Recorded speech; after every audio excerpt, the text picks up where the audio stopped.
విక్రమ్ టీవీకి సబ్స్క్రైబ్ చేయండి. Subscribe to Vikram TV. Subscribe to Vikram TV. Subscribe to Vikram TV. Subscribe to Vikram TV. Please like, share and subscribe to Vikram TV. Suspend అంటే ఇంకొకటి తీన్మార్ మల్లన్న కూడా ఈ మధ్య కాలంలో కాంగ్రెస్ పార్టీకి వ్యతిరేకంగా మాట్లాడుతున్నాడు చాలా రోజుల నుంచి. ఆయనకు షోకాజ్ నోటీస్ ఇవ్వనీకే కాంగ్రెస్ పార్టీ నాయకులు కానీ పిసిసి చీఫ్ కానీ చాలా ఆలోచించారు. కానీ మీరు కాంగ్రెస్ పార్టీకి వ్యతిరేకంగా మాట్లాడి మిమ్మల్ని సస్పెండ్ చేశారు. దీన్ని ఎట్లా చూడాలి అసలు? బ్రదర్, ఇది ఎవరు కూడా తప్పు పట్టద్దు. వాస్తవాలు మాట్లాడుకోవాలి, వాస్తవాలు చేదుగుంటాయి, నొప్పి కూడా ఉంటాయి. మనము దీనికంటే ముందు ఒక ఇంట్రడక్షన్ ఇస్తా. What is India? నేను గాంధీ ఆశ్రమంలో ట్రైనింగ్ పొందినటువంటి వ్యక్తిని, గాంధీ ఆశ్రమానికి దగ్గర ఉన్నటువంటి వ్యక్తిని. సేవాగ్రం. ఓకే. అయితే సేవాగ్రం రెండో ఆశ్రమం. ఓకే. ఆత్మగాంధీ మనకు దగ్గర అవుతుంది. ఇక్కడికి వెళ్ళి 500 కిలోమీటర్లు తడిబీదు పొంది. నేను అక్కడ నేర్చుకుంది ఏంటంటే, ఈ భారతదేశము వివిధ సంస్కృతులతో, వివిధ జాతులతో, వివిధ రాజ్యాలు మనం కలిసి ఉంటామని ఒప్పందం చేసుకొని కొన్ని విధానాలు పెట్టుకొని మనం ఇక్కడ ఉంటున్నాం. మన ట్రెడిషన్స్ వేరే, మన కలర్ వేరే, మన క్యాస్ట్ వేరే, మన ముఖ కవలికలు కూడా డిఫరెంట్. కానీ ఈరోజు బలహీనులైనటువంటి వాళ్ళు కులం పేరు పైన, మతం పేరు మీద రాజకీయాలు చేస్తారు. అందులో ఇప్పుడు మీరు అన్న వ్యక్తి కూడా ముందుకు వచ్చారు. ఈయన నడిపే వ్యక్తి ఇప్పుడు ఈరోజు brother, what is the duty of MLC, graduate MLC duty ఏంది? అవును, గ్రాడ్యుయేట్ ఓటర్స్, గ్రాడ్యుయేట్ సంబంధించిన వాళ్ళు నువ్వు మాట్లాడేది ఫస్ట్ ఏందనంటే, కాంగ్రెస్ ప్రభుత్వం ఏం చెప్పింది, మనము ఏం చెప్పింది? ప్రియాంక గాంధీ గారితో యూత్ డిక్లరేషన్లా 4,000 రూపాయల నిరుద్యోగ పెన్షన్ ప్రతి నిరుద్యోగికి ఇస్తాము. ఆ విధంగా 40 లక్షల మందికి ఇస్తాము. 2 లక్షల ఉద్యోగాలు సంవత్సరంలోపు నింపుతాము చెప్పిండ్రు. దీనిపైన మాట్లాడాల్సిన బాధ్యత ఆయన పైన ఉండే. ఈరోజు ఏ డిపార్ట్మెంట్లో ఎన్ని ఖాళీలు ఉన్నాయో ఇయాటి వరకు ప్రభుత్వం రివ్యూ మీటింగ్లు పెట్టి తేల్చలేదు. రిటైర్డ్ అయిన వ్యక్తులను ఇయాల్టీకి మళ్ళీ కాంట్రాక్ట్ బేసిస్లో నియమించుకుంది. పోయిన ఫిబ్రవరి 17వ తారీఖు చీఫ్ సెక్రటరీ గారు 2 రోజులల్లా ఎంతమంది రిటైర్మెంట్ ఎంప్లాయీస్ ఉన్నారో వాళ్ళ డేటా ఇవ్వమన్నారు. వాళ్ళను తీసేస్తుండేమో అందరూ అనుకున్నారు. కానీ వాళ్ళతో మళ్ళీ ఒప్పందం చేసుకుని వాళ్ళందరినీ కంటిన్యూ చేస్తున్నారు. దానికి పైగా వయోపరిమితి ఫీజు కూడా పెంచుతారు. నంబర్ 1. దీని మీద చర్చ లేదు. ఇక వారం రోజైతే గ్రూప్ 1 ఎగ్జామ్ వాయిదా ఏమన్నారు, కాలేదు. కోర్టులో పోయినారు, కాలేదు. ఎగ్జామ్ అనగా ఈ సిలబస్, తెలుగు అకాడమీ సిలబస్ నడవది, ఈ సిలబస్ ప్రకారం మేము పెట్టాము అని టీజీపీఎస్సీ చైర్మన్ మహేందర్ రెడ్డి గారు స్టేట్మెంట్ ఇస్తారు. దీని మీద గ్రాడ్యుయేట్ ఎమ్మెల్సీ మాట్లాడాడు. 49 మంది విద్యార్థులు ఎస్సీ, ఎస్టీ, బీసీ, మైనార్టీ గురుకులాల మరణిస్తారు. వాళ్ళ పేర్లు డేటాతో సహా నేను నేషనల్ కమిషన్, ఉమెన్ రైట్స్ కమిషన్లో ఎన్ని ఇచ్చిన వాళ్ళ నోటీసులు కూడా వచ్చినాయి. దాని గురించి నేను మాట్లాడు, ఒక హాస్టల్కి పోడు. ఈరోజు కేవలం కులం గురించి అన్న మాట్లాడుతావు. మరణించినంత బహుజన బిడ్డలే. నువ్వు ఎందుకు మాట్లాడవు? నీ డ్యూటీస్ ఏంటి? నేను ఎవరు నడిపిస్తున్నారు? ముఖ్యమంత్రి రేవంత్ రెడ్డి గారు నడిపిస్తున్నారు. తీన్మార్ మల్లన్న నడిపించేది మొత్తం రేవంత్ రెడ్డి. మరి ఆయన రెడ్డిని నడిపిస్తున్నట్టు అంటున్నావు కదా. ఆయన ఏమన్నాడు? మా నాయన పోలీస్ పటేల్, పాత రికార్డులో పోండి, టైం లేదు షార్ట్. మా నాయన పోలీస్ పటేల్ అన్నాడు, నేను పటేల్ అన్నాడు. ఈయనను ఓన్ చేసుకున్నాడు, నేను చెప్పినట్టు నడుమన్నాడు. ఈయన ఎమ్మెల్సీ టికెట్ ఇయ్యనికే నా పార్టీకే సస్పెండ్ చేశారు. ఎందుకంటే నేను ఉన్నదాన్ని బట్టి ఫస్ట్ ఏది ఉన్నా కానీ నాకు ఇవ్వాలి అనేది. యాక్చువల్లీ మీరు తీన్మార్ మల్లన్న కంటే చాలా సీనియర్ కాంగ్రెస్ పార్టీలో. రేవంత్ రెడ్డి కంటే సీనియర్. మరి మీరు కూడా అదే ప్రాంతానికి చెందినటువంటి వ్యక్తి, మీరు ఎందుకు అడగలేదు టికెట్? అప్పుడు అడిగిరా? అడగక ముందే సస్పెండ్ చేసినానికి ఏం అడగద్దు. మీకు టికెట్ ఇవ్వాలి అని చెప్పి సస్పెండ్ చేసిన అంటే ఈయనకి ఏమి ఇవ్వద్దు, ఈయన ఉండదు. బ్రదర్, నేను కౌన్సిల్ పోతే కథ వేరే ఉంటుంది. నేను మేఘా కృష్ణారెడ్డి పేరు ఎత్తుతా, కవిత పేరు ఎత్తుతా, జూపేడి రామేశ్వరరావు పేరు ఎత్తుతా, ఇట్లా పెద్ద పెద్ద ఎత్తుతా. కాబట్టి అలా రేవంత్ రెడ్డి కూడా ఎత్తుతా. కాబట్టి నా కౌన్సిలర్కి రావద్దు. రేపు కూడా నాకు చాలా పెద్ద టార్గెట్ ఉంటుంది. అంత ఈజీగా ఉండదు నా కథ. ఒక సిండికేటే పనిచేస్తుంది. ఇప్పుడు మీరు అంటున్నారు కదా తీన్మార్ మల్లన్న గ్రాడ్యుయేట్స్ కోసం మాట్లాడాలని, ఆయన వేరే నినాదాలు ఎత్తుకున్నాడు, బీసీ నినాదాలు ఎత్తుకున్నారు అని చెప్పేసి అంటున్నారు. రేపు మీరు ఇక్కడ కూడా ఎమ్మెల్సీగా పోటీ చేస్తున్నారు. రేపు గ్రాడ్యుయేట్స్ మీరు కూడా గురించే మాట్లాడతారా అసెంబ్లీలా, శాసన మండలిలా? లేకపోతే మీరు ఇంకా ఇట్లాంటి అంశాలు ఎత్తుతారా? బ్రదరు, నా డ్యూటీ ఏందో ఆ డ్యూటీయే మాట్లాడతా.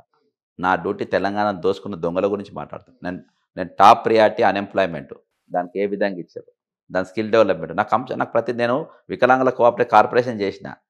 నేను వికలాంగుల first time AP college of journalism, Satish Chandra sir ఇప్పుడు కూడా కాలేజ్ ఉంటారు, 100 మందికి నేను అందులో ప్రవేశం ఇప్పించిన. 100 మంది 2 బ్యాచ్లు నేను అందులోకెళ్ళి బయటకు పంపిన. కోచింగ్ సెంటర్, గ్రూప్ 1లో కోచింగ్ సెంటర్లో పెట్టిన.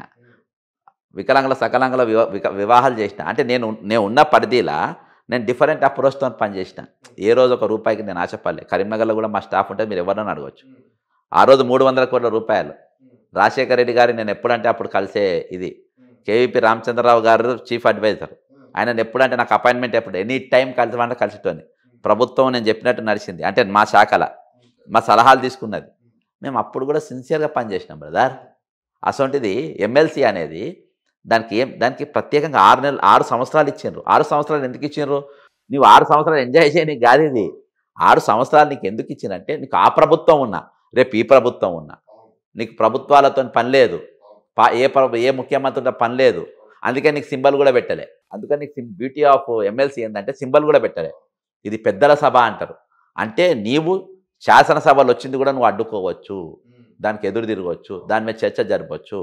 రేపు నేను నిరుద్యోగుల సమస్య, ఈరోజు హాస్టల్ గురుకులాల సమస్య, రేపు అనేకమైన ఇష్యూస్, టీచర్స్ ఇష్యూస్ ఉన్నాయి, చాలా ఇష్యూస్ ఉన్నాయి. ఇంక్లూడింగ్ ఆ గ్రాడ్యుయేట్స్ మధ్యతరగతి ఉండే ఇండ్లు కూలగొట్టిన దానికి వెళ్ళి వాళ్ళ బతుకులు, నిరుద్యోగులు ఒక అడ్వర్టైజ్మెంట్ కంపెనీ పెట్టి దాన్ని కూలగొట్టే దాని గురించి. అంతేకాకుండా ఈరోజు చాలామంది యూట్యూబ్ ఛానల్స్ చిన్న వాళ్ళు పెట్టుకున్నారు.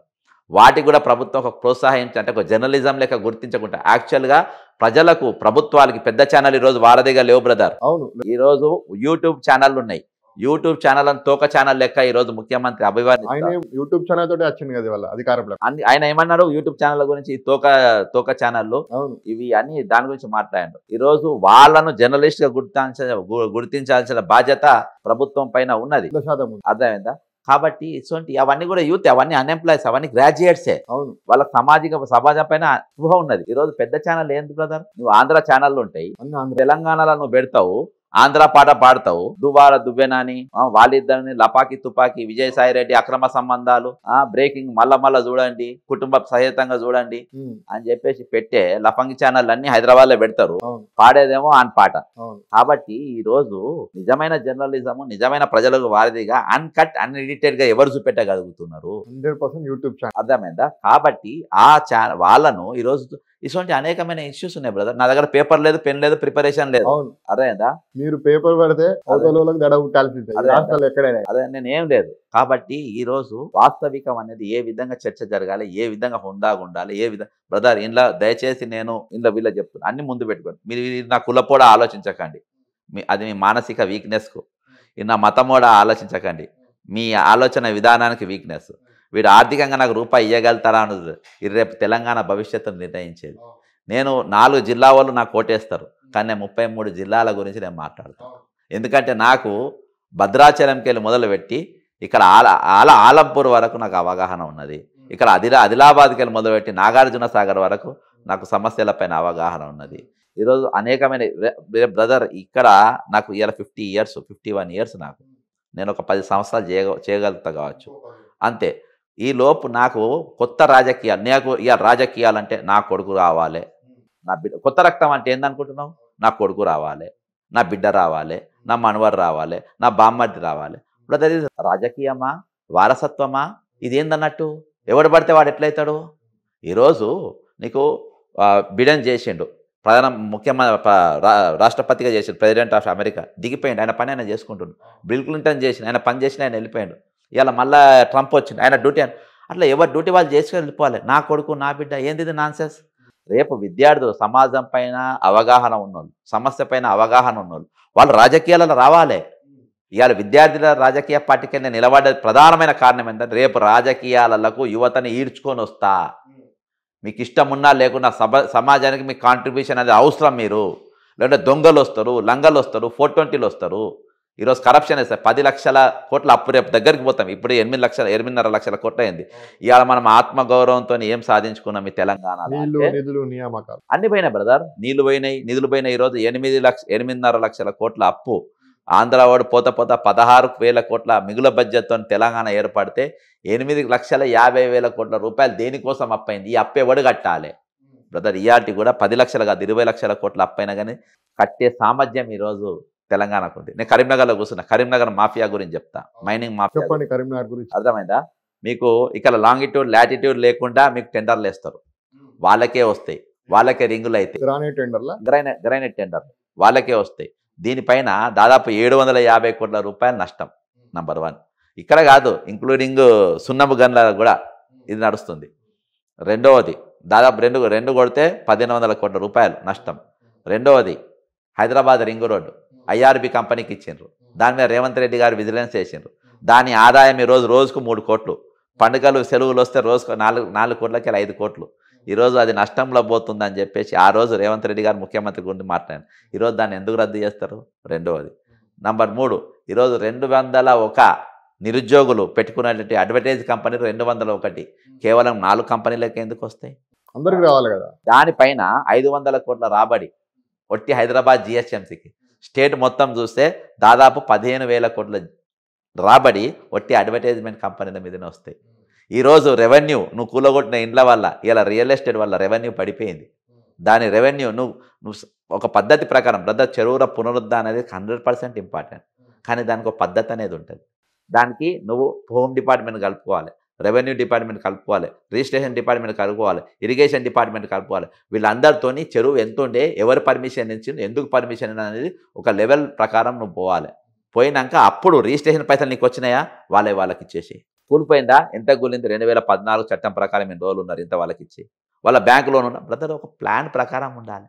అసొంటిది తాగుబోతోడు తాగి ఇంటికి రాగానే పాత అత్తగారి మీద ఉన్న పాత కోపాలు గుర్తుకొచ్చి వాళ్ళని తన్నిపోయినట్టు ఉంటుంది కథ.